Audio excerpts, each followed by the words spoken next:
માટે આવી રહ્યા છે। બીજી તરફ મેઘરાજા પણ જાણે રાજ્ય ઉપર પોતાની અસર વર્તાવી રહ્યા હોય તે પ્રમાણે દરેક જિલ્લામાં વરસાદ છે અને અત્યારે હું જ્યાં શામળાજી છું ત્યાં પણ વરસાદ છે। દ્રશ્યો આપ જોઈ લો કે ભલે વરસાદ હોય પણ ભગવાનના દિવ્ય સ્વરૂપના દર્શન તો કરવા જ પડે અને એટલા જ માટે દૂર દૂરથી તમામ જે ભક્તો છે તેઓ અહીં મંદિરે પહોંચ્યા છે અને સૌ કોઈક આપ જોઈ શકો છો ઉત્સાહ સૌ કોઈકમાં જબરજસ્ત છે કારણ કે સૌ કોઈક દૂર દૂરથી આવ્યા છે।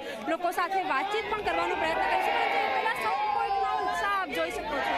મંદિરનું આખું જે પરિસર છે એ ભગવાનના જય ઘોષ સાથે જાણે ગુંજી ઉઠ્યું હોય તે પ્રકારના દ્રશ્યો સામે આવી રહ્યા છે। ભલે વરસાદ હોય, આખા રાજ્યમાં વરસાદ છે, જે પણ ભક્તો છે દૂર દૂરથી આવી રહ્યા છે પરંતુ તેમ છતાં તેમને આ વરસાદ જાણે નડતો ન હોય એ પ્રકારનો ઉત્સાહ તેમનામાં અત્યારે જોવા મળી રહ્યો છે।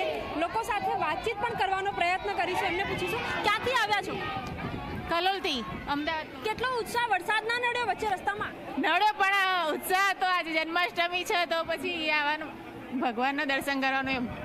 બિલકુલ આપ જોઈ શકો છો બંસી, દૂર દૂરથી તમામ જે ભક્તો છે તેઓ અહીં આવ્યા છે અને સાથે જ તમામ લોકોમાં ઉત્સાહ એટલો જ જબરજસ્ત છે કારણ કે ભગવાનનો આ વિશેષ પાવન પર્વ છે અને એ પાવન પર્વની ઉજવણી માટે સૌ કોઈ અહીં મંદિરે પહોંચી રહ્યા છે। બીજી તરફ દ્રશ્યો પણ આપને બતાવીએ, અહીં ભારે પવન સાથે વરસાદ, હળવો વરસાદ છે પરંતુ પવન ખૂબ વધારે છે અને હવામાન વિભાગે જે રીતે એલર્ટ આપ્યા છે એ પ્રમાણે જ અત્યારે અસર પણ અહીં વર્તાઈ રહી છે। ખાસ કરીને ઉત્તર ગુજરાતની પણ વાત કરીએ તો અરવલ્લી હોય, બનાસકાંઠા, સાબરકાંઠા તમામ જિલ્લાઓમાં આજે એલર્ટ આપવામાં આવ્યો છે અને પવન સાથે અત્યારે વરસાદ અહીં પડી રહ્યો છે। આપ તમારા જે સહયોગી છે તુષાર શાહ, એમને પણ કહીશ કે જે પ્રમાણે પવન અહીં ફૂંકાઈ રહ્યો છે એના પણ દ્રશ્યો બતાવે। આપ જુઓ કે વરસાદ છે, એલર્ટ આપવામાં આવ્યો છે, કેટલાક જિલ્લાઓમાં આજે રેડ એલર્ટ છે, કેટલાક જિલ્લાઓમાં ઓરેન્જ એલર્ટ છે અને કેટલાક જિલ્લાઓમાં યલો એલર્ટ પણ છે। ભારે પવન સાથે વરસાદની આગાહી વ્યક્ત કરવામાં આવી છે અને એ જ પ્રમાણે વરસાદ બંસી પડી પણ રહ્યો છે।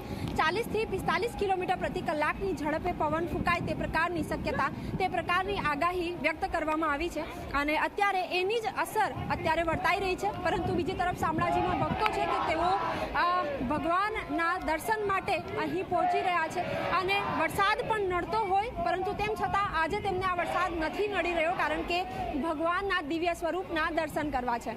બંસી જી સપના, આ સાથે ડાકોરથી વત્સલ જોડાઈ ચૂક્યા છે। જી વત્સલ, જય